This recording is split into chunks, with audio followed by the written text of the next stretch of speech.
আসসালামু আলাইকুম viewers, welcome to my channel. আমি কাউসার নূপুর। আজ খুব সহজে পারফেক্ট গ্রিন চিলি সস এবং রেড চিলি সস দোকানের স্টাইলে কীভাবে তৈরি করতে হবে সেটা আপনাদেরকে দেখাবো। আর ঠিক এটা কীভাবে সংরক্ষণ করতে হবে তার সঠিক প্রসেসটাও আজকে আমি আপনাদেরকে বলে দেব। এই সসটা যে কোনো আইটেমের নাস্তার সঙ্গে খুবই মজা লাগে। আসুন দেখে আসি এর একেবারে সহজ এবং পারফেক্ট প্রসেস। যেহেতু আমি গ্রিন চিলি সস করব এবং রেড চিলি সস করব, সেহেতু আমি দেখুন যে একদম সবুজ রং দেখে মরিচ নিয়েছি। এই মরিচগুলো কিন্তু দেখুন যে একটু মোটা টাইপের, আর এই মরিচগুলোতে তুলনামূলকভাবে ঝাল কম থাকে। ঠিক এই মরিচগুলোরই পাকা মরিচ কিন্তু এগুলো। আপনারা যদি কেউ খুব বেশি ঝাল খেতে না চান, তাহলে সেক্ষেত্রে বাজারে দেখবেন যে অনেক মোটা সাইজের মরিচ পাওয়া যায় যেগুলোতে বীজ কম, সেই মরিচগুলো সিলেক্ট করবেন। এখন এই মরিচগুলো কিন্তু আমি বোটা ফেলে একেবারে ধুয়ে নিয়েছি, পানি ঝরিয়ে নিয়েছি। ফার্স্ট এই মরিচগুলোকে আমার একটু টুকরো করে কেটে নিতে হবে, এতে করে আমার কিন্তু সসটা তৈরি করতে অনেক সময় কম লাগবে এবং ব্লেন্ড করতেও সুবিধা হবে। মরিচগুলো কেটে নেওয়ার পরে আমি চুলায় একটা কড়াই উঠিয়ে দিয়ে সেখানে 1 টেবিল চামচ পরিমাণ সয়াবিন তেল দিয়ে দিলাম। এই সয়াবিন তেলের বদলে আপনারা এখানে সরিষার তেলটাও ব্যবহার করতে পারবেন, তবে সরিষার তেলের ফ্লেভার অনেকেই পছন্দ করে না, জন্য আমি এখানে সয়াবিন তেল দিয়ে আপনাদেরকে দেখালাম। এখন এখানে আমি 1 টেবিল চামচ পরিমাণ আস্ত জিরা ফোড়ন দিয়ে দিলাম। এতে করে সসের যে একটা সুন্দর ফ্লেভার সেটা আসবে। দেখুন জাস্ট এভাবে একটু নেড়েচেড়ে নেওয়ার পরে এখানে আমি একটি রসুন কোয়া করে নিয়েছি, সেই রসুনটা এখানে দিয়ে দিলাম। আর আমি একটু আদা স্লাইস করে নিয়েছি, সেই আদা স্লাইসটা এখানে দিয়ে দিলাম। এগুলো 1 টেবিল চামচ পরিমাণ হবে। এখন এটাকে জাস্ট দেখুন যে এইভাবে একটু নেড়ে নিচ্ছি, খুব বেশি কিন্তু এটাকে নাড়তে হবে না। এখন এর মধ্যে দিয়ে দিচ্ছি আমি আমার কাঁচা মরিচগুলো, মানে গ্রিনগুলো আগে দিচ্ছি, এতে করে কালারটা ঠিক থাকবে। আমি এই একটা পাত্রেই দেখা যায় দুটো করব। যদি আমি আগে রেড চিলি করতাম তাহলে গ্রিন চিলির কালারটা কিন্তু নষ্ট হয়ে যেত। জাস্ট এভাবে আমি 2 মিনিট এটাকে একটু নেড়ে চেড়ে নেব। 2 মিনিট দেখুন যে নেড়ে চেড়ে নিয়ে আমি এখানে 1/4 কাপ পরিমাণ পানি দিয়ে দিচ্ছি। এতে করে আমাদের মরিচটা খুব সুন্দরভাবে সিদ্ধ হয়ে যাবে, আর মরিচের যে একটা কাঁচা কাঁচা গন্ধ থাকে সেই গন্ধটাও চলে যাবে। এখন ঢেকে এই পানিটা ঠিক যতক্ষণ না শুকাবে ততক্ষণ আমি এটাকে রান্না করব মাঝারি আঁচে। পুরোপুরি দেখুন যে 6 মিনিট লেগেছে আমার পানিটা শুকিয়ে নিতে। আপনাদের একটু কম বেশি লাগতে পারে। দেখুন কোনো রকম পানি এখানে নেই। এটা কিন্তু একটা টিপস যে এই যে আমি মরিচটাকে এখানে সিদ্ধ করে নিলাম, এখানে কিন্তু কোনো রকম পানি থাকা যাবে না। যদি পানি থাকে তাহলে কিন্তু আমাদের সসটা বেশি দিন থাকবে না।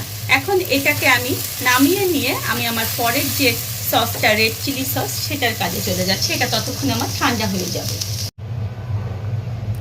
ওই কড়াইটাই আমি আবার 1 টেবিল চামচ পরিমাণ তেল দিয়ে দিলাম এবং সেম প্রসেসে আবার আমি 1 টেবিল চামচ পরিমাণ জিরা দিয়ে দিলাম। আমি আবার একটা রসুন কোয়া করে রেখেছি সেটা দিয়ে দিলাম। কয়েক স্লাইস আদা আমি এখানে দিয়ে দিলাম। দিয়ে জাস্ট এটাকে আবার একটু দেখুন যে আমি হালকা করে নেড়ে চেড়ে নিয়েছি।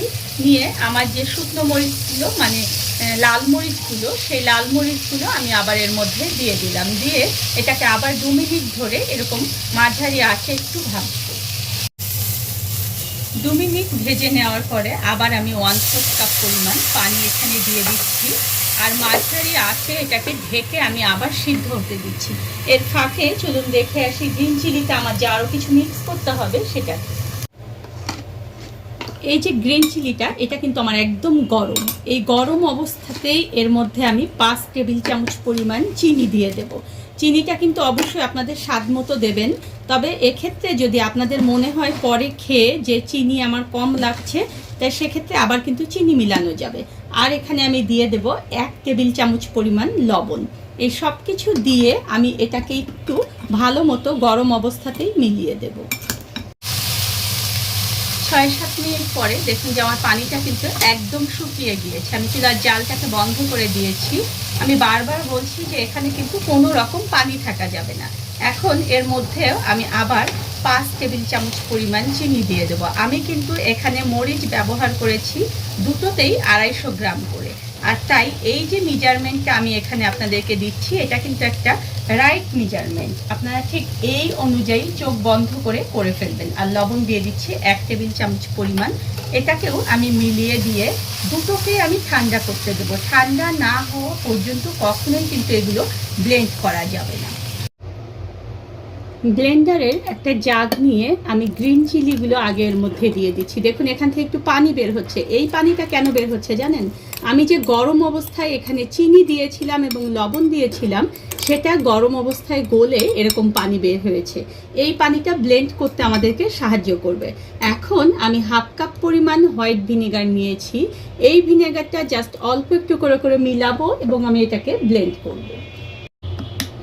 পুরো দেখুন যে 1/2 কাপ পরিমাণ ভিনেগার আমি ধীরে ধীরে মিলিয়ে এটাকে ব্লেন্ড করে নিয়েছি। এটা কিন্তু একটা সুন্দর গ্রিনিশ ভাব এসেছে। তারপরও বাজারে যে একটা গ্রিন চিলি সস পাওয়া যায় সেটা কিন্তু অনেকটা গ্রিন।